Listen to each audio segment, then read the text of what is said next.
നമ്മുടെ പനീർ ഗീ റോസ്റ്റ് റെഡിയാണ്. ഇത് ഭയങ്കര സ്പെഷ്യലായിട്ട് ഉണ്ടാക്കാൻ കാര്യം എന്നാന്ന് വെച്ചാൽ നമ്മുടെ പ്രേക്ഷകരുടെയും കൂടെ അഭിപ്രായം ഞാൻ വിലയെടുത്തിട്ടാണ്. എന്നാണെന്നറിയാവോ, പ്രേക്ഷകർക്ക് ഇന്ന് ഏറ്റവും കൂടുതൽ ഇഷ്ടപ്പെട്ട ഒരു വ്യക്തിയാണ് ഇന്ന് ആനീസ് കിച്ചണിലേക്ക് വരാൻ പോകുന്നത്. അദ്ദേഹം ഇതിന് മുന്നേ ആനീസ് കിച്ചണിലേക്ക് വന്നിട്ടുണ്ട്. പക്ഷേ രണ്ടാമത്തെ പ്രാവശ്യം വരുമ്പോഴാണ് നമ്മുടെ പ്രേക്ഷകരുടെ ഇഷ്ടം എന്തോരം ഉണ്ടെന്നുള്ളത് ഞാൻ മനസ്സിലാക്കിയത്. ഇന്ന് ആനീസ് കിച്ചണിൽ വരാൻ പോകുന്നത് ആർട്ടിസ്റ്റ് ശരത്താണ് വരുന്നത്. പക്ഷേ ഒരു കാര്യമുണ്ട് കേട്ടോ, അതിനകത്ത് എന്നാ ഞാൻ പറയാൻ പോകുന്നത്, ശരത്തിന് ഒറ്റയ്ക്കിനകത്ത് കയറ്റുകയല്ല എന്ന് കഴിഞ്ഞ പ്രാവശ്യമേ ഞാൻ പറഞ്ഞു വിട്ടതാ. ഫാമിലി ആയിട്ട് എന്നാ വരാമെന്ന് ചോദിച്ചു, പരിഭവങ്ങളെല്ലാം പറഞ്ഞു. അതുകൊണ്ട് ഇപ്രാവശ്യം മഞ്ജു ഇല്ലാതെ ഇതിനകത്ത് കയറ്റുകയല്ല എന്ന് പറഞ്ഞതുകൊണ്ട് ശരത് ഇപ്രാവശ്യം മഞ്ജു ആയിട്ടേ വന്നിട്ടുള്ളൂ. അതുകൊണ്ട് മഞ്ജു ഫസ്റ്റ് ടൈം അല്ല വരുന്നത്, അതുകൊണ്ട് മഞ്ജുവിനെ നമുക്ക് ഫസ്റ്റ് ഗ്രീറ്റ് ചെയ്യാം. പക്ഷേ എന്നാൽ മിസ്റ്റർ ആൻഡ് മിസ്സസ് ശരത് എന്ന് പറഞ്ഞ് ഞാൻ വിളിക്കാം. Mister and missus Sharath, welcome. ഇതെന്നാ പാത്തും പതുങ്ങിയൊക്കെ വരുന്നേ? കഴിഞ്ഞ പ്രാവശ്യം വാക്ക് തന്ന പോലെ തന്നെ ആദ്യം ഇവിടെ കാല് വെച്ചത്. താങ്ക് യു, വാക്ക് പാലിച്ചതിന് താങ്ക് യു വെരി മച്ച്. ഇരിക്കാം.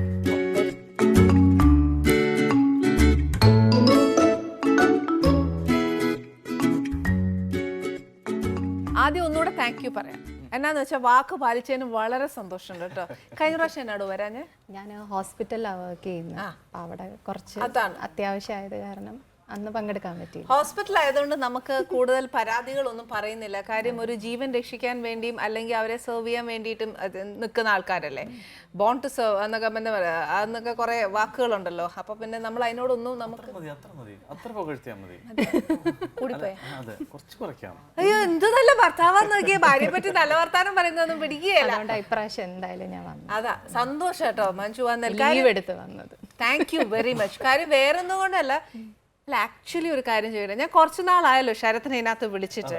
അല്ല എന്താണ് ഉദ്ദേശം? ഇതെന്ത് വയസ്സാവാത്ത? എന്ത് ഞെട്ടിയോ? അതുകൊണ്ട് ഞാനും അതുപോലൊക്കെ തന്നെ ഇരിക്കുന്നത്. പക്ഷെ താൻ എന്നാടോ ഇങ്ങനെ വയസ്സാവാത്ത? മഞ്ജുവിന്റെ സീക്രട്ട് എന്തെങ്കിലും വല്ല നല്ല ഫുഡോ അങ്ങനെയൊക്കെ? അങ്ങനെ പ്രത്യേകിച്ചൊന്നും ഇല്ല, അങ്ങനെ തന്നെയാണ്. എല്ലാ ഫുൾ അഡ്ജസ്റ്റ്മെന്റിൽ. പക്ഷെ ഒരു കാര്യം ടച്ച് വുഡ്, അങ്ങനെ തന്നെ ദേവി അനുഗ്രഹിച്ചിരിക്കട്ടെ. പക്ഷെ ഒരു കാര്യം ഞാൻ പറയാം, എല്ലാവരും ശരത്തിന്റെ കൂടുതൽ വിശേഷങ്ങളും എല്ലാം അറിയാനും ഒക്കെ ആയിട്ട് ഈ പ്രേക്ഷകർക്ക് എന്നെ എത്ര ഇഷ്ടം, എന്നെ ഇവരുടെ മനസ്സിലൊക്കെ ഇത്ര പെട്ടെന്ന് അങ്ങ് കടന്നുകൂടിയേ അറിയില്ല. അതൊക്കെ ഈശ്വരൻ തരുന്നതല്ലേ. പക്ഷെ ഞാൻ നോക്കുമ്പോൾ ഉണ്ടല്ലോ, എല്ലാ സെലിബ്രിറ്റീസിനെയും പോലെ എല്ലാ ഇന്റർവ്യൂസ് ഒന്നും താൻ അറ്റൻഡ് ചെയ്യുന്നില്ല. Very rare. എനിക്ക് തോന്നുന്നു ഇവിടെ ഞാൻ ഇങ്ങനെ വാ വാ വാന്ന് ഭീഷണിപ്പെടുത്തി വിളിച്ചിട്ടാണ് തോന്നുന്നു വരുന്നത്.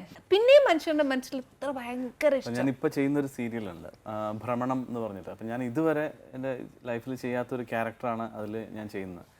Thanks to Joicy sir. ഒരു വില്ലനാണ്, ഒരു വുമണൈസർ ആണ്. ശരത്ത് വില്ലനോ? എപ്പോ വില്ലനാണ്? അതും ഞങ്ങളൊക്കെ വിചാരിച്ച എന്നാന്നറിയോ, ശരത്ത് ഇങ്ങനെ ഇന്റർവ്യൂലൊന്നും വരാത്തത് ശരിക്കും ഒരു നാണം കുണുങ്ങിയ ഒരു അങ്ങനത്തെ ആയോണ്ടാന്ന്. ആണോ മഞ്ജു? നാണം കുടുങ്ങിയൊന്നും ഒന്നുമില്ല, ഒട്ടുമല്ല. നല്ല ഇന്റർവ്യൂലൊന്നും പോവാത്തെ? എന്നിട്ട് ഇപ്പൊ ചെയ്യാൻ പോകുന്ന ക്യാരക്ടറും വില്ലനും അല്ല, ഇപ്പൊ ചെയ്തോണ്ട് നല്ലോണം ചീത്ത കേൾക്കുന്നുണ്ട്. ഞാൻ ഇതുവരെ ആരും എക്സ്പെക്ട് ചെയ്യാത്ത ഒരു രീതിയിലുള്ളൊരു വില്ലനായിരുന്നു. അപ്പൊ അത് പലരും ഇപ്പൊ പറയുന്നുണ്ട്, അഭിനന്ദിക്കുന്നുണ്ട്. നല്ലോണം എക്സ്ട്രാ മാരിറ്റൽ അഫെയർ പോലെയുള്ള അങ്ങനത്തെയാണ്. പക്ഷെ എനിക്ക് തോന്നുന്നത് ഫസ്റ്റ് ടൈം എന്ന് തോന്നുന്നു ഇങ്ങനത്തെ ഒരു ക്യാരക്ടർ ആദ്യമായിട്ടാണ് ചെയ്യുന്നത്. അത് കേട്ടപ്പോ ശരത് ഞെട്ടിയില്ലേ? കഥയെ കുറിച്ച് എനിക്കൊരു ധാരണ ഉണ്ടായിരുന്നു, പക്ഷെ ഞാൻ ഈ ക്യാരക്ടർ ചെയ്യുന്ന പ്രേക്ഷകരും വിചാരിച്ചില്ല, ഒരിക്കലും വിചാരിക്കില്ല. അപ്പൊ യൂട്യൂബിലൊക്കെ ഒരുപാട് കമന്റ്സ് ഉണ്ട്.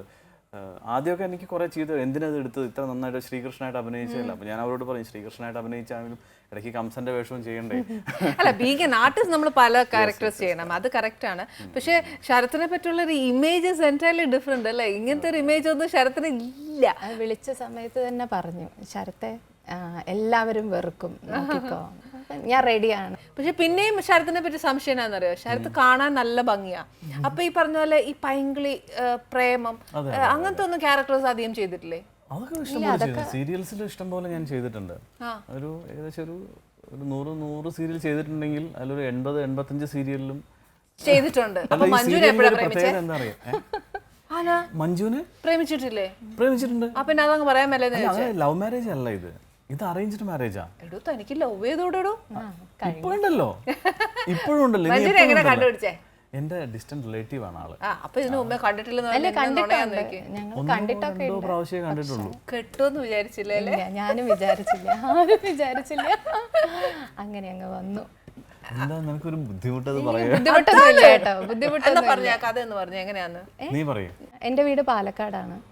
അപ്പോൾ ഡിസ്റ്റൻറ്റ് റിലേറ്റീവ്സ് ആണ്. അപ്പം ഏട്ടൻ്റെ അച്ഛൻ്റെ അനിയൻ ഞങ്ങളുടെ വീടിൻ്റെ അടുത്താണ്. കുറച്ച് ദൂരാണെങ്കിലും താമസിക്കേണ്ട. അപ്പോൾ ഓരോ അവിടുത്തെ കോളേജസിലൊക്കെ ഏതെങ്കിലും പ്രോഗ്രാംസിന് വരുന്ന സമയത്ത് വെറും കോളേജസ് അല്ല, പെൺകുട്ടികളുടെ എടുത്തു പറയണം. അപ്പം ഞാൻ സ്കൂളിൽ പഠിക്കുന്ന സമയമാണ്, ഞാനൊരു എനിക്ക് വേണേൽ 8th 9th ആ സമയത്തൊക്കെയാണ്. അപ്പോൾ ഇതേപോലെ പ്രോഗ്രാംസ് ഒക്കെ കഴിഞ്ഞ് വരുമ്പോൾ എൻ്റെ വീട്ടിലേക്ക് കൊണ്ടുവരാറുണ്ട്. ആ അതെ. അപ്പോൾ ജസ്റ്റ് കണ്ടിട്ടുണ്ട്, അങ്ങനെ 1-2 തവണ കണ്ടിട്ടുണ്ട് എന്നുള്ളതേ ഉള്ളൂ. പിന്നെ അതെ, എൻ്റെ ഫ്രണ്ട്സ് എല്ലാം എന്നെ ഫ്രണ്ട്സൊക്കെ അറിയാം, ഇങ്ങനെ ഞങ്ങളുടെ റിലേറ്റീവാന്ന് അറിയുമ്പം അവർ ചോദിക്കും. ആ സമയത്ത് എനിക്ക് തോന്നണ മാനസപുത്രി വാവ എന്നൊക്കെ പറഞ്ഞിട്ട് സൂര്യ TV-യിൽ അത്യാവശ്യം നല്ല ഹിറ്റായിട്ടുള്ള കുറച്ച് സീരിയൽസ് നടക്കുന്ന സമയം അവർ വിളിക്കും, നീ കഥ ചോദിക്കണം എന്താണെന്നുള്ളത്, ഇനി എന്താന്നുള്ളത്. അപ്പോൾ അവിടെ വെച്ചിട്ട് ഞാൻ എൻ്റെ ഫ്രണ്ട്സിനെല്ലാം ഫോൺ ചെയ്യിക്കും. അവര് കഥ ചോദിക്കുക, അങ്ങനെ വർത്താനം അങ്ങനെയൊക്കെ സംസാരിച്ച് പിന്നീട് എങ്ങനെയോ ആലോചന, ഞാൻ കോളേജിലേക്ക് കയറിയ സമയത്താണ് ജാതകം പുറത്തെടുക്കുക പറയാ. അതായത് കല്യാണം ആലോചിച്ച് തുടങ്ങുക എന്നുള്ള ഭാഷ. ജാതകം പുറത്തെടുത്തോ എന്ന് ചോദിക്കും, പ്രത്യേകിച്ച് പെൺകുട്ടികളുടെ ആണെങ്കിൽ. അപ്പൊ എന്റെ 28 വയസ്സായി കഴിഞ്ഞപ്പോൾ വിചാരിച്ചു, ഞാൻ ആലോചിക്കാം, ഇനി ഇവൻ എങ്ങനെ വിട്ടാൽ ശരിയാവില്ല എന്നുള്ളതുകൊണ്ട്. അപ്പോൾ ആദ്യത്തെ അങ്ങനെ അച്ഛൻ്റെ അനിയനാണ് ആലോചന കൊണ്ടുവന്നത്. അപ്പൊ എൻ്റെ വീട്ടുകാരും അങ്ങനെ ഓക്കെ പറഞ്ഞു. പിന്നെ അങ്ങനെയായി, ഞാനും പറഞ്ഞു. എന്റെ വീട്ടുകാർക്കൊന്നും കുഴപ്പമില്ലായിരുന്നു. വീട്ടുകാരല്ലോ കെട്ടാൻ പോയത്, മഞ്ജുവിനല്ലേ കെട്ടാൻ പോയത്. ഞാൻ പറയും ശരി, ഇല്ല ഒന്നുമില്ല. ഇല്ല, ഞാൻ പറയും, ഞാൻ ഇപ്പോഴും യെസ് പറഞ്ഞിട്ടില്ല. അച്ഛനും അമ്മയും കൂടി നിർബന്ധിച്ചപ്പോ കല്യാണം കഴിച്ചു. ഞാനല്ലല്ലോ പറഞ്ഞത്. ഞാനിങ്ങനെ ഇടയ്ക്കിടയ്ക്ക് പറയും. ഞങ്ങളുടെ ചങ്ക് താർന്നു പോകുന്നു.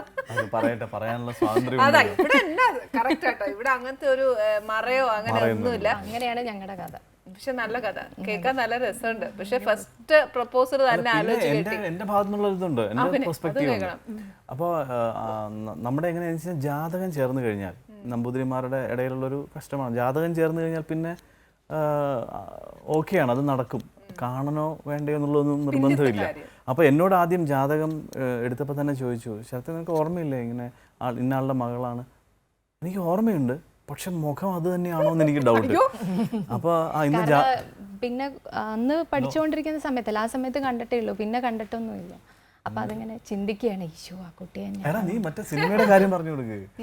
നീ ആദ്യം സിനിമ ലൊക്കേഷനിൽ വന്നത് ആഭരണ ചാർത്ത് എന്ന് പറഞ്ഞ സിനിമ ഉണ്ട്.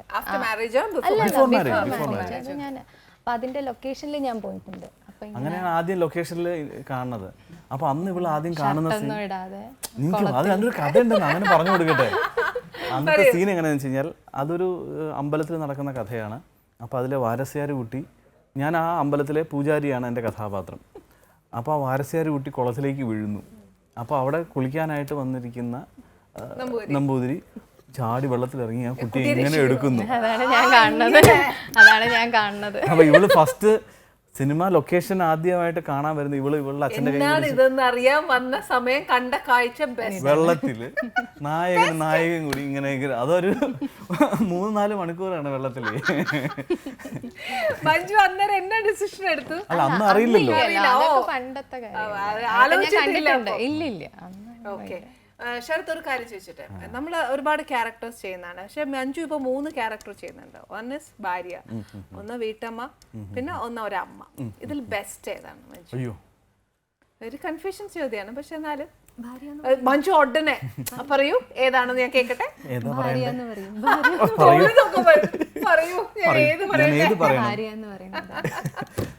അങ്ങനെയില്ല. എനിക്ക് എന്നെ സംബന്ധിച്ചിടത്തോളം ഇവള് 3 സ്ഥലത്തും, വേറൊരു പോർഷനും കൂടിയുണ്ട് 4ാമത്, ഇവളുടെ വീട്ടിലെ കാര്യങ്ങൾ നോക്കുന്ന. അപ്പോൾ 4 കാര്യങ്ങളും ഇവള് ഭംഗിയായി തന്നെ ഒരുവിധം മാനേജ് ചെയ്ത് കൊണ്ടുപോകുന്നുണ്ട്. ഇപ്പം ജോലിയുണ്ട്, ജോലിയുടെ തിരക്കെന്ന് പറഞ്ഞാൽ നല്ല തിരക്കാണ്. അത് മാത്രമല്ല, പേഷ്യൻസ് രാത്രിയും വിളിക്കും, കാരണം അവരുടെ ഈ കൊച്ചുകുട്ടികളുടെ കാര്യത്തിനായിരിക്കും വിളിക്കുന്നത്. അപ്പോൾ നമ്മൾ അല്ലല്ല, ഞാൻ ഓഡിയോളജിസ്റ്റ് ആണ്, ഹിയറിംഗ് റിലേറ്റഡ് ആയിട്ട്. അപ്പൊ ഇങ്ങനെ ആൾക്കാരായിട്ട് ഇപ്പോഴും ഉണ്ടാവും ഒരു കോണ്ടാക്ട്, മാറ്റി വെക്കാൻ പറ്റില്ല. അപ്പൊ അത് കാരണം ഹോസ്പിറ്റൽ സെക്ഷൻ ആണെങ്കിലും വീട്ടില് കുട്ടികൾക്ക് വന്നു കഴിഞ്ഞാൽ കൂടുതൽ പേഷ്യൻസ് ഒക്കെ വീട്ടില് കുട്ടികളുടെയും ബാലൻസ് ചെയ്യണം. എല്ലാം ചെയ്തിട്ട് ബെസ്റ്റ്. അതെ അതെ, എനിക്ക് ആ 4 പോർഷനിലും അതെ അതെ എൻ്റെ ഒരു ഭാഗ്യം എന്ന് പറഞ്ഞാൽ എത്ര മാർക്ക് കൊടുക്കും? എനിക്ക് 99 വീട്ടിൽ കയറണമെന്ന് ആലോചിച്ചിട്ടാണോ അത്ര കൊടുക്കുന്നില്ല, 90 കൊടുക്കാം. 10 മാർക്ക് കൂടെ പോയി അത് ഞാനെടുത്തു. അയ്യോ, എന്നെക്കാട്ടിലും എനിക്ക് തോന്നുന്നത് കുട്ടികളെ കുറച്ചും കൂടെ നന്നായിട്ട് നോക്കുന്ന ആളായിരിക്കും. കാരണം എനിക്ക് അതിനുള്ള സമയം കിട്ടാറില്ല, കുട്ടികളുടെ കൂടെ അപ്പം ഇരിക്കാനും പറ്റാറില്ല. അപ്പോൾ വർക്കില്ലാത്ത സമയത്തൊക്കെ ആണെങ്കിലും കുട്ടികളുടെ കാര്യങ്ങളും ഫാമിലി സ്റ്റാർട്ട് ചെയ്ത് കഴിഞ്ഞാൽ നമ്മൾ രണ്ടുപേരുടെയും മനസ്സിലാക്കി മുന്നോട്ട് പോവാന്നുള്ളത് ശരിക്കും. അപ്പൊ എത്ര മാർക്ക്? ഏട്ടനോ? ഏട്ടനും എന്തായാലും 100. അച്ഛൻ എന്തായാലും 100 ആണ്. ഭർത്താവ് എന്ന നിലയ്ക്ക് 75 മതി. അത്ര മതി. അത്ര പ്രതീക്ഷിക്കുന്നുള്ളൂ. സ്വന്തമായിട്ട് അറിയാം നന്നായിട്ട്. അപ്പൊ മക്കൾക്ക് അച്ഛനടുത്ത് അമ്മയടുത്താണോ കൂടുതൽ ഇഷ്ടം? മക്കൾക്ക് രണ്ടുപേരും ഒരുപോലെ തന്നെ. ഇപ്പം മഞ്ജു, ഇപ്പം ഈ കേൾവിയുടെ കാര്യങ്ങളെ കുറിച്ച് പറഞ്ഞുകൊണ്ട് ഞാൻ പറയുക എന്നാന്നറിയാം, ഇപ്പം ഞാൻ ഗവൺമെന്റിന്റെ തലത്തിൽ നിന്നിട്ട് തന്നെ ഒരു മെസ്സേജ് കൊടുത്തിട്ടുണ്ട് നമ്മുടെ പ്രേക്ഷകർക്കിടയിലേക്ക്. ശരിക്കും അത് നമ്മൾ ജസ്റ്റ് ഒരു മെസ്സേജാണ്, നിങ്ങൾ ശ്രദ്ധിക്കണം, നിങ്ങളെ മാറ്റങ്ങൾ ശ്രദ്ധിക്കണം, അങ്ങനെയൊക്കെ ബേസ് ആയിട്ട് പറഞ്ഞിട്ടുള്ളൂ. പക്ഷെ ബീങ് എ പാരന്റ് നമ്മൾ എങ്ങനെയാണ് അതിന്റെ ഫസ്റ്റ് സ്റ്റെപ്പൊക്കെ മനസ്സിലാക്കുന്ന ഒരു കുട്ടിയിൽ നിന്നും? ഇപ്പം അതായത് ജനിക്കുന്ന കുട്ടികൾക്കെല്ലാം തന്നെ നമുക്ക് ആദ്യമേ, അതായത് ഏർലി ഇൻ്റർവെൻഷൻ എന്ന് പറയും, നമ്മളൊരു 2.5 മാസം ആകുമ്പോഴേക്കും തന്നെ നമ്മൾ ഡിറ്റക്ട് ചെയ്ത് കഴിഞ്ഞാൽ അതിൻ്റെ ബാക്കി ട്രീറ്റ്മെൻ്റ് എല്ലാം നേരത്തെ സ്റ്റാർട്ട് ചെയ്ത് കഴിഞ്ഞാൽ ഒരുവിധം നമ്മളെ കുട്ടികളെല്ലാം നമുക്ക് നോർമൽ ആയിട്ട് തന്നെ നമുക്ക് വളർത്താനായിട്ടുള്ള സാധിക്കും. അപ്പോൾ അതായത് ജനിക്കുന്ന കുട്ടികൾക്ക് തന്നെ നമ്മൾ ആദ്യമേ തന്നെ നമുക്ക് ഹിയറിംഗ് സ്ക്രീനിങ് എല്ലാം നമ്മളിപ്പോൾ മിക്ക എല്ലാ ഹോസ്പിറ്റൽസിലും അത് മസ്റ്റാണ്, യൂണിവേഴ്സലായിട്ട് നമ്മൾ ചെയ്യണം. അത് ചെയ്യാം നമ്മൾ. പിന്നെ എന്തെങ്കിലും ഒരു റിസ്ക് ഉള്ള ആൾക്കാർക്കാണെന്നുണ്ടെങ്കിൽ നമുക്ക് ഫർദർ ഹയർ ടെസ്റ്റിനായിട്ട് നമുക്ക് അവരെ റെഫർ ചെയ്യാം. അപ്പം നേരത്തെ കണ്ടുപിടിച്ച് കഴിഞ്ഞാൽ അതിൻ്റെ നേരത്തെ ഇപ്പോൾ ഹിയറിംഗ് എയ്ഡ്സ് ആണെന്നുണ്ടെങ്കിലും അതിൻ്റെ ഹിയറിംഗ് ലോസ് എത്രയുണ്ടെന്ന് വെച്ചാൽ അതിനനുസരിച്ചിട്ട് നമുക്ക് ഹിയറിംഗ് എയ്ഡ്സ് നമുക്ക് അവർക്ക് പ്രിസ്ക്രൈബ് ചെയ്യാം. അപ്പോൾ അതിനനുസരിച്ചിട്ട് നമുക്ക് ബാക്കി കേട്ട് തന്നെ പറയാനായിട്ടുള്ള നമ്മൾ ട്രെയിനിങ്, ഓഡിറ്ററി ട്രെയിനിങ് എന്ന് പറയും. എന്നാന്നറിയാം ഞാൻ ചോദിക്കുന്നത്, ജനിച്ച് വീഴുന്ന കുഞ്ഞുങ്ങളെ നമ്മൾ മാക്സിമം ഓമനിപ്പിച്ച് നമ്മൾ ഹോസ്പിറ്റലിൽ ഇതെല്ലാം കഴിയുമ്പോൾ വീട്ടിൽ പോകും. പക്ഷെ നമ്മൾ അത് ശ്രദ്ധിക്കത്തില്ല, അതിന് ചെവി കേൾക്കുന്നുണ്ടോ, കണ്ണ് കറക്റ്റ് ആയിട്ട് കാണുന്നുണ്ടോ അറിയാനായിട്ടെന്ന് പറഞ്ഞു കഴിഞ്ഞാൽ ഇപ്പം ചില പാരൻസ് പറയും അവർ സൗണ്ട് കേൾക്കുമ്പം അതിനനുസരിച്ചിട്ട് തിരിഞ്ഞു നോക്കുന്നില്ല. അല്ലെങ്കിൽ ഇപ്പം ആദ്യമൊക്കെ നമുക്ക് കണ്ടുപിടിക്കാന്ന് പറഞ്ഞു കഴിഞ്ഞാൽ അവർ തിരിഞ്ഞു നോക്കാറൊന്നും ആയിട്ടുണ്ടാവില്ല. ഒരു കഴുത്ത് കുറച്ച് കഴിയുമ്പോൾ തന്നെ കുട്ടികൾ സൗണ്ടിനനുസരിച്ച് തിരിഞ്ഞു നോക്കി തുടങ്ങുക. സൗണ്ട് കേൾക്കും, ജനിക്കുമ്പോൾ തന്നെ എല്ലാവരും കേട്ടാണ് വളർന്നത്. പക്ഷെ റിയാക്ട് ചെയ്യുന്നത് പലതരത്തിലായിരിക്കും. ചില കുട്ടികൾ നമ്മൾ ചെറിയ സൗണ്ട് ആണെങ്കിൽ തന്നെ അവർ പെട്ടെന്ന് അങ്ങ് ഞെട്ടിപ്പോവുക, അല്ലെങ്കിൽ ചില കുട്ടികൾ ആ ഞെട്ടലുണ്ടാവില്ല. അപ്പം അങ്ങനെയൊക്കെ നമുക്ക് മനസ്സിലാക്കാൻ പറ്റും. അപ്പോൾ പിന്നെ ചിലവർക്ക് ആ ചിരി ചിലപ്പം സൗണ്ട് അവർ കേൾക്കുന്നതിനനുസരിച്ചിട്ട് അവർ കുട്ടികൾ അത് അപ്പം അങ്ങനെയെല്ലാം നമുക്ക് ജന്മനാൽ വരുന്നതാണോ? അതൊക്കെ നമ്മൾ ജന്മനാൾ, അതായത് ഫാമിലി ഹിസ്റ്ററി ഉണ്ടാവും ചില ആൾക്കാർക്ക്. ആ ഫാമിലിയിൽ ഇപ്പം ഒന്നെങ്കിൽ അച്ഛൻ്റെ അമ്മയ്ക്കും ആവണമെന്നില്ല, ചിലപ്പോൾ അതിൻ്റെ വേറെ ഏതെങ്കിലും ഒരു ജനറേഷനിലുള്ളതും കൂടെ അങ്ങനെ വരാം. പിന്നെ പ്രത്യേകിച്ച് ഒരു കാരണവും ഉണ്ടാവണമെന്നില്ല. അതെ. പിന്നെ ഈ നല്ല പ്രീ ടേം ആയിട്ടൊക്കെ ജനിക്കുന്ന കുട്ടികളുണ്ടാവും. ഒരു 26 വീക്ക് അല്ലെങ്കിൽ 27 വീക്സിലൊക്കെ ജനിക്കുന്ന പിള്ളേരുണ്ടാവും. അപ്പോൾ അവരൊക്കെ ഈ കുറേ നാൾ ICUയിൽ ആ വളർച്ച എത്തുന്നവരെയൊക്കെ ICUയിൽ കിടക്കുക. അപ്പം അങ്ങനെയൊക്കെയുള്ള കുട്ടികൾക്കൊക്കെ ലോസ് വരാനുള്ള ചാൻസസ് കൂടുതലാണ്. ബൈ ബർത്ത് വരുന്നതാണ് ഇതെല്ലാം, ബൈ ബർത്ത് അല്ലാതെ അതൊക്കെ നമുക്ക് വേറെ വേണമെങ്കിൽ ഇൻഫെക്ഷൻസ് എന്തെങ്കിലും വന്നിട്ടും വരാം. ചെറിയ കേൾവിക്കുറവ് നമുക്ക് പെട്ടെന്ന് മനസ്സിലാക്കാൻ പറ്റില്ല. ഇപ്പം ജനിച്ച സമയത്ത് ചെറിയ പെർസെൻറ്റേജ് കേൾവിക്കുറവ് നമുക്ക് ആദ്യമേ മനസ്സിലാക്കില്ല. അപ്പോൾ കുറച്ച് വളർന്ന് വരുന്ന കഴിയുമ്പോൾ ഒരു വർത്താനം ചിലപ്പം ക്ലിയർ അല്ലാത്ത പോലെ, അല്ലെങ്കിൽ സോഫ്റ്റ് ആയിട്ടുള്ള ശബ്ദം അവർ ശ്രദ്ധിക്കുന്നില്ല എന്നൊക്കെ അറിയുമ്പോൾ വർത്താനത്തിൻ്റെ ആ ക്ലാരിറ്റി ഒക്കെ വരുന്ന സമയത്ത്, ആ സംസാരം വർത്താനം പറഞ്ഞു തുടങ്ങുന്ന സമയത്തൊക്കെ ആയിരിക്കും ചിലപ്പോൾ മനസ്സിലാക്കുക. പക്ഷെ അത് ചിലപ്പോൾ ആദ്യമേ ഉള്ളതായിരിക്കാം. ഇപ്പൊ അത് ക്ലിയർ ആയി പോയി കഴിഞ്ഞാലല്ലേ നമ്മുടെ ഈ പ്രേക്ഷകർ കേൾക്കുന്നവർക്കും അത് അവരിനി ശ്രദ്ധിക്കാൻ തുടങ്ങും. മറ്റത് നമ്മൾ ശ്രദ്ധിക്കുകയല്ലേ. ഇപ്പൊ എനിക്ക് തന്നെ 3 കുഞ്ഞുങ്ങൾ, അവരെ ജനിച്ചപ്പോൾ ഞാൻ ഇത്രയും കീനായിട്ട് നോക്കിയിട്ടില്ല. എന്നെ പോലെ എത്രയോ പേരുണ്ടാവും. അതെ, നമ്മളും അതെ, നമ്മുടെ കുട്ടികളെയൊന്നും ജനിച്ച സമയത്തൊന്നും അങ്ങനെ- ടെസ്റ്റ് ഒന്നും അങ്ങനെ ഇല്ല. ചെയ്തിട്ടുണ്ടായിരുന്നു. അപ്പൊ പക്ഷെ ശരിക്കും പറഞ്ഞാൽ ഹോസ്പിറ്റൽസ് ഒക്കെ അത് വെക്കുന്നത് നല്ലതാട്ടോ. ഒന്ന് എല്ലാം ക്ലിയർ ആക്കി വിടുന്നത് ഏറ്റവും നല്ലത്. ബെറ ടെസ്റ്റ് എന്നാണ് പേര് അല്ലേ? അല്ല, OAE, new born hearing screening എന്ന് പറഞ്ഞിട്ട് നമ്മൾ ആദ്യം OAE എന്ന് പറഞ്ഞിട്ടുള്ള ടെസ്റ്റ്, ഓട്ടോ അക്കോസ്റ്റിക് എമിഷൻസ്, അതാണ് നമ്മൾ പക്ഷെ ഇപ്പൊ ഇത് കേൾക്കുമ്പോ ഭയങ്കര ടെൻഷൻ. ഈശ്വരൻ അനുഗ്രഹിച്ച് ദൈവമേ ഏത് കുഞ്ഞ് ജനിച്ചാലും ആയുസ്സും ആരോഗ്യത്തോടുകൂടി ജനിക്കണമേ എന്ന് മാത്രമേ ഞാൻ പ്രാർത്ഥിക്കാറുള്ളൂ. കാരണം ഏതൊരു പ്രഗ്നന്റ് ലേഡീനെ കണ്ടാലും ഞാൻ എപ്പോഴും പറയും, മോളെ നീ ആങ്കൊച്ചെന്നോ പെങ്കൊച്ചെന്നോ ആഗ്രഹിക്കല്ലേ, ആയുസ്സും ആരോഗ്യത്തോട് നല്ലൊരു കുഞ്ഞ് വരട്ടെ, അത് മാത്രം ആഗ്രഹിക്കുക. ഞാനും പ്രാർത്ഥിക്കുന്ന അത്ര. വിവാഹത്തിന്റെ ഇത് കഴിഞ്ഞിട്ട് നമ്മുടെ പാർട്ടി ഉണ്ടായിരുന്നു. അപ്പോൾ അവിടെ ഒരു അമ്മയും ഒരു ഫാമിലി വന്നു കൊച്ചുകുട്ടിയെ കൊണ്ട്. അപ്പോഴാണ് ഞാൻ ഇതിൻ്റെ ഒരു പ്രസക്തി മനസ്സിലാക്കുന്നത്. ഒപ്പം നിന്ന് ഫോട്ടോ ഒക്കെ എടുത്തു കഴിഞ്ഞു. എന്നിട്ട് ആ അമ്മ എൻ്റെ അടുത്ത് വന്ന് പറയുക, മഞ്ജു കാരണമാണ് എൻ്റെ മോനിന്ന് എന്നെ അമ്മ എന്ന് വിളിക്കുന്നത്. അപ്പോൾ അത്രയും ട്രെയിനിങ്ങും കാര്യങ്ങളും ഒക്കെ ഇവര്, അപ്പോൾ അത്രയും സാമൂഹ്യമായിട്ടുള്ള മഞ്ജുവിന് അത്രയും പേഷ്യൻസ് വേണം. അതെ, പറഞ്ഞ് കാര്യങ്ങൾ മനസ്സിലാക്കി കൊടുക്കാനും അത് ആ കുട്ടികൾക്ക്. അപ്പോൾ അപ്പോഴാണ് എനിക്ക് ഇതിൻ്റെ ഒരു മഹത്വം മനസ്സിലാകുന്നത്. മറ്റത് നമ്മളൊരു പഠിക്കുന്നു, BA SLP ഒരു കോഴ്സാണ് എന്നൊക്കെ അറിയാമെന്നല്ലാതെ എന്റെ ആ ഒരു മഹത്വം ഇങ്ങനെയാണ് വരുന്നത്. തീർച്ചയായിട്ടും. അപ്പൊ ഒരു ചുരുക്കം പറഞ്ഞാൽ ഈ ഒരു മേഖലയിൽ നിൽക്കുന്നതുകൊണ്ട് മഞ്ജുവിന് ഭയങ്കര ക്ഷമയായിരിക്കും അല്ലേ? അത് രണ്ടാണ്. അവിടത്തെ അവിടെ പേഷ്യൻസിന്റെ കാര്യം ഇവൾക്ക് അറിയാം. അതായത് വയ്യാത്തത് കൊണ്ടാണ് ഇത് കേൾക്കാത്തതെന്ന് പറഞ്ഞാൽ കേൾക്കാത്ത ആളോട് പിന്നെ നമുക്ക് അങ്ങനെ ക്ഷമിച്ചിരിക്കാൻ പറ്റില്ല. ഒച്ചയിട്ടേ പറ്റത്തുള്ളൂ. 3 പേരോട്. അപ്പൊ 3 കുട്ടികളും നല്ല കുട്ടികളായിരുന്നു. അയ്യോ, ദീർഘശ്വാസമൊക്കെ വിടുന്നു മഞ്ജു. അതാണ് പറഞ്ഞ എല്ലാം ബാലൻസ് ചെയ്ത് കൊണ്ടുപോകുന്ന. അതാ ശരത്, ഒരു കാര്യം ചെയ്യാം. നമ്മുടെ ബേസിക്കലി നമ്മുടെ ഈ ഇൻഡസ്ട്രിയിൽ, അതായത് സീരിയലായാലും ശരി സിനിമയിലായാലും, ഒരു ശരിക്കും പറഞ്ഞ ഒരു ഭാഗ്യമുണ്ട്, ഒരു ലക്കി സ്റ്റാർ എന്നൊക്കെ പറയും അല്ലെ. ഭാഗ്യമാണ് നമ്മളെ ഏറ്റവും കൂടുതൽ ഇതിനകത്ത് മുന്നോട്ട് കൊണ്ടുപോകുന്നത്. അല്ല നമ്മൾ നല്ലൊരു ആക്ടറായിട്ടോ ഒന്നുമല്ല, ഭാഗ്യം നമ്മൾ നമ്മുടെ കൂടെ വേണം. സീരിയലിലും അങ്ങനെ ഒരു ഇതുണ്ടോ ഭാഗ്യം? തീർച്ചയായിട്ടും. നമ്മൾ എല്ലാത്തിലും നമ്മുടെ ജനനം മുതൽ തന്നെ ഒരു സ്റ്റാർ നമ്മുടെ കൂടെ വേണം, ഒരു ലക്കി സ്റ്റാർ. പക്ഷേ ഇതിൽ ഞാൻ മനസ്സിലാക്കിയ എൻ്റെ അനുഭവത്തിൽ നിന്നാണെങ്കിൽ നമ്മൾ നമ്മുടെ ഡ്യൂട്ടി കറക്റ്റായിട്ട് ചെയ്താൽ, അതായത് അന്യന് ദ്രോഹം വരുത്താതെ. ഇപ്പോൾ എൻ്റെ പ്രായത്തിലുള്ള ഒരാൾ ഇപ്പോൾ വലിയ സ്റ്റാറായി, എനിക്ക് അങ്ങനെ ഒരു എന്താ പറയുക, മറ്റാളെ നോക്കി ദുഃഖിക്കരുത്. നമുക്കുള്ളത് മതി, ഇത് വെച്ച് അങ്ങ് അടിപൊളിയായിട്ട് ജീവിക്കുക, അത്രേ ഉള്ളൂ. സന്തോഷിക്കാൻ പറ്റുക, കിട്ടിയത് ഏറ്റവും വലുതാണ്. അതെ, നമ്മുടെ സന്തോഷം ഏത് രീതിയിലാണ് വരുന്നത്. ഇപ്പം നമുക്ക് ഇവരുടെ അടുത്ത് വരുന്ന പേഷ്യൻസിനെയൊക്കെ കാണുമ്പോൾ എത്ര കോടീശ്വരന്മാരുടെ മക്കളാണ് ചില ആൾക്കാർക്ക് പോലും.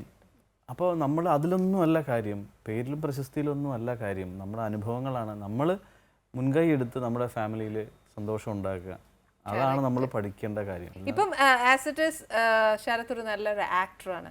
ശരിക്കും താൻ ആ പത്രം എന്ന പടത്തിൽ ചെയ്ത ക്യാരക്ടറാണ് ഹൂ ഈസ് ശരത് എന്നുള്ളത് ഏറ്റവും കൂടുതൽ പ്രേക്ഷകർ അറിഞ്ഞത് അല്ലേ. അത് കഴിഞ്ഞ് ദേവദൂതൻ ഉണ്ടായിരുന്നു, പിന്നെ ജാനകുട്ടി, അങ്ങനെ ഡാർലിംഗ് ഉണ്ടായിരുന്നു. അപ്പോൾ ഒരു 10-22 പടങ്ങൾ ഞാൻ. ശരത് എന്താണെന്ന് പ്രേക്ഷകർ കണ്ടുപിടിച്ച പത്രത്തിലാണ്. നല്ല മഞ്ജുവായിട്ടുള്ള നല്ല കോമ്പിനേഷൻ ഉണ്ടായിരുന്നു. അതിൽ മഞ്ജുവിന്റെ അനിയന്റെ ക്യാരക്ടറാണ് ചെയ്യുന്നത്. ഏകദേശം ഒരു ധാരണ, ഇബ്നു എന്നാണ് ക്യാരക്ടറിന്റെ പേര്. അതും വളരെ പെട്ടെന്നായിരുന്നു ആ ക്യാരക്ടറിന് വേണ്ടി വിളിച്ചത്. പിന്നെ അവർക്കും സംശയം ഉണ്ടായിരുന്നു, ഈ ക്ലീൻ ഷേവ് മുഖവും ഒക്കെ ആയിട്ട് ഒരു സ്ട്രോങ്, മറ്റേ സ്പടികൻ ജോർജ് ചേട്ടന്റെ ക്യാരക്ടറിനോടാണ് പറയുന്നത് എന്ന് പറഞ്ഞിട്ട്. പക്ഷെ അത് പ്രേക്ഷകർ ഏറ്റെടുത്തു. അതെ, തിയേറ്ററിലൊക്കെ ഭയങ്കര കയ്യടിയായിരുന്നു എന്നൊക്കെ പറഞ്ഞപ്പോൾ ഒരു സന്തോഷം അല്ലേ. ഓക്കെ.